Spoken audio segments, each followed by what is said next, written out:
Personal accountability is not a topic. Every organization, it seems, does some training on some sort of topic. What are some of the classic topics? Help me out, folks. Customer service, leadership, anybody else? Ethics, selling skills, what else? Anybody else? Topics that you've seen training on. Teamwork, communication, thank you. These are all great topics, but I think deeper than any of those is this foundation called personal responsibility, personal accountability. In fact, personal accountability is an overarching principle that touches every area of my life. I cannot and I choose not to escape it.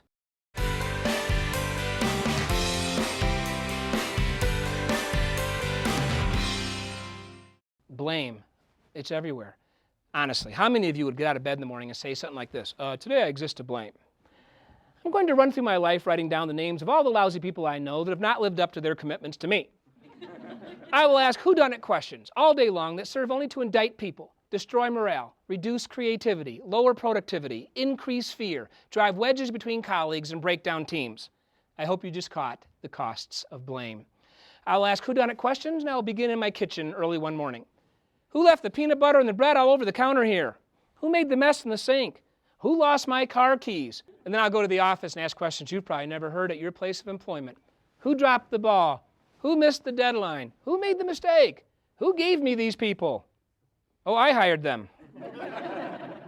And all of a sudden, I'm all wrapped up in the company coat of arms, my new uniform, the company coat of arms. Arms crossed across my chest, fingers pointing at everybody else. Tell me you don't have this, and I will ask you one question. Ever had an email war? There we are, hunkered down at our desk. We have dimmed the office lights for greater effect. We are basking in the glow of our computer screen. We are going to steal 1 hour from our day and respond. We're going to create a volley that we can send across the trench. For you see, someone else has sent their volley toward us across the trench. We are engaged in warfare, and once again, we are going to prove them wrong and us right. We type for an hour, we're ready to send, and just before we hit the send button, we wisely and maturely decide to CC the world.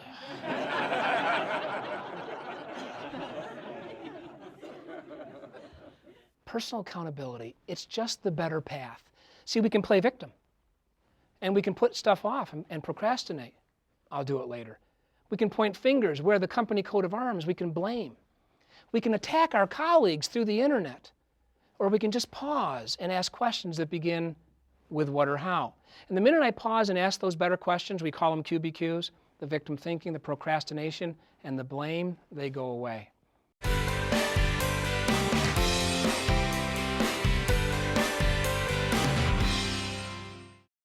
Have you ever heard questions like these? Why is this happening to me? Why don't they support me more? Why don't I ever get a break? Why don't I get more support around here? Why can't we find better people? Why can't HR get us better people? You know, I was talking to a manager recently, and I said, how many people do you have working with you? And he said, about half. Why can't we get good people? Why doesn't the younger generation want to work? These why questions take me straight to victim thinking. That's the V word in your workbook, victim thinking. Now, here's a key question. Be careful how you answer. When we play victim, who are we serving? Actually, nobody. How am I learning, growing, and changing? How am I serving people? How am I becoming more excellent if I am wallowing in the classic pity party and playing victim? I spoke in Charlotte, North Carolina on personal accountability in the QBQ, and the next day I got an email from a guy who said, John, I spent 10 years in the military, and in the military I had learned to say, no excuses. But now I've been in the sales business for about 5 years, commercial work of some sort. And just the day I learned about QBQ, before the QBQ session, I went to my manager and I complained about not getting enough coaching, not getting good products, not having the right pricing. I whined about our competition, and I complained about all kinds of stuff to my boss. And then later that day, I learned about personal accountability in the QBQ. He was telling me all this in the email. I realized during the learning of the QBQ that going from military, my prior life, to the business world, in just a few short years, I'd become what I hate the most, the victim. If somebody with that kind of discipline and that kind of training in their life can slip into victim thinking, it can certainly happen to you, and it can certainly happen to me.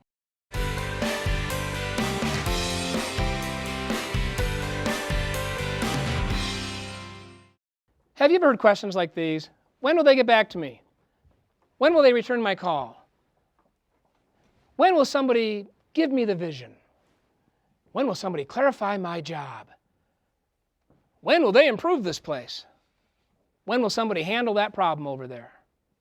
And how about this one? You ever heard this one? I call it the water cooler huddle question. Monday morning, 8 a.m., 4 people huddled around a water cooler asking a question you've never heard in your organization. So, when are they going to tell us what's going on? Now, what could that person have been doing at that moment, folks? Instead of standing at the water cooler whispering, what else could they have been doing? Thank you. Working. Can you imagine that? Instead of at the water cooler whispering, we could be working. You see, working defeats procrastination. If I want to fail, all I got to do is get out of bed and say, when will they, when will she, when will he? It's really bad stuff to put stuff off. Come on, honestly, how many of you would enter a meeting and using your own name would say something like this? I'll use my name. Hi, I'm John. I'm a procrastinator. Today I'm going to habitually defer action to a future time so as to render no value to others. How many of you would do that at a meeting? How many of you would put that off for a month? Raise your hand. I'm a procrastinator. I'm going to habitually defer action to a future time. None of us would do that. And most of us don't consciously say, well, I'll do that later, and then have bad things happen. But here's what happens. When will they? When will she? When will he? We ask these when questions that focus outside of us.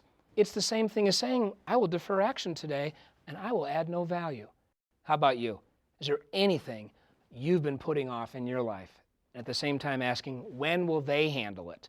Turn that around. Ask, what can I do?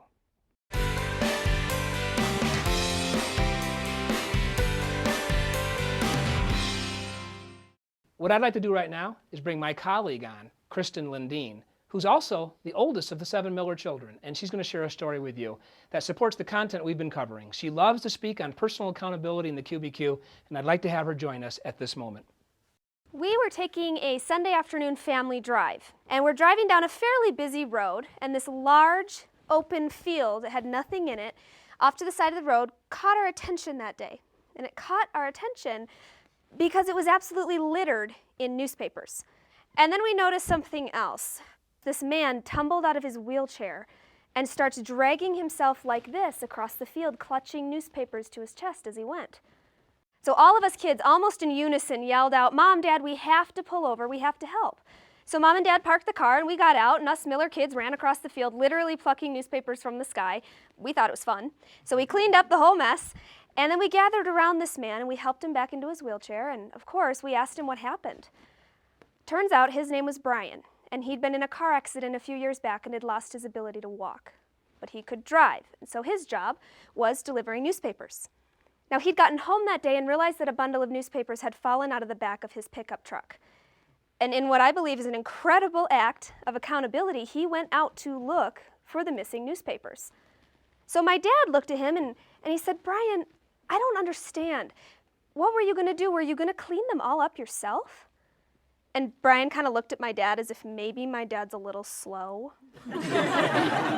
Brian looks at him and very respectfully says, well, of course. I couldn't just leave them there. It's my mess. Is that a statement of accountability or what? It's my mess. Now we can apply that statement to our lives as well. My department is not as productive as it could be. It's my mess. My relationships, yeah, they really aren't what I want them to be. It's my mess. My team isn't gelling the way I wish it would. It's my mess. My life isn't turning out the way I thought it would. It's my mess. Saying it's my mess is just another way of saying I own it. I own the results of my department. I own my relationships. I own the success of my team. I own the path and the direction of my life, and if I don't like the way my life is going, it's up to me to change it. Saying it's my mess is just another way of taking ownership, and that's personal accountability.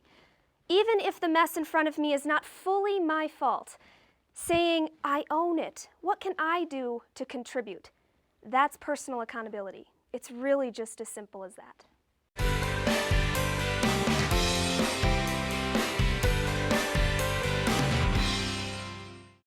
Now, one thing I've discovered is the QBQ is a tool. The question behind the question is a tool for leaders at all levels. Now, let's have some fun. Quick question for you. How many of you are leaders? May I see a hand, please? Excellent. How about the rest of you? For those of you who didn't raise your hand, what were you thinking? Oh, no, John, I'm a follower. My boss told me. He or she let me know I exist to follow. I think it's hilarious how we view leadership. Question for you, how many books have been written on leadership? Answer? Too many. And we are still a bit confused, I find, over leadership.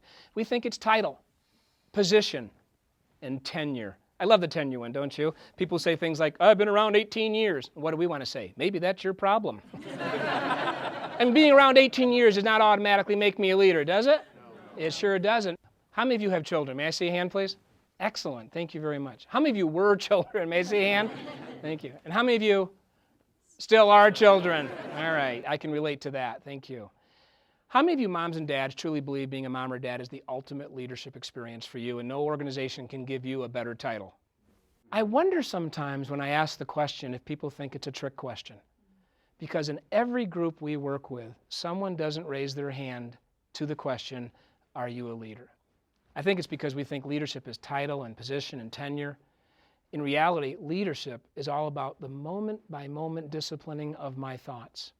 The moment-by-moment disciplining of my thinking. Here's what you'll find in all walks of life. People who are effective in what they do. People who really take on the mantle of leadership. They are working on their thinking. I am today as I thought yesterday. I will be tomorrow as I think today. Everything comes back to our thoughts. Leaders at home, at work, they work on their thoughts. It's a good thing. And one thing I've discovered, when we really master our thinking, we can practice a concept. And the concept is personal accountability.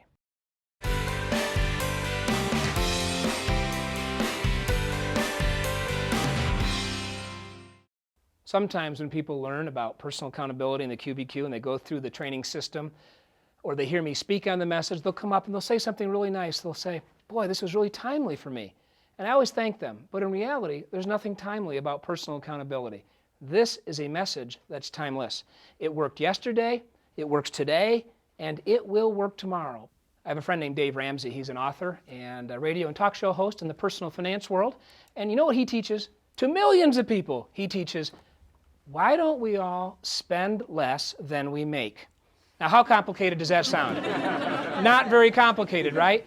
In fact, said differently, I'd say that's pretty fundamental.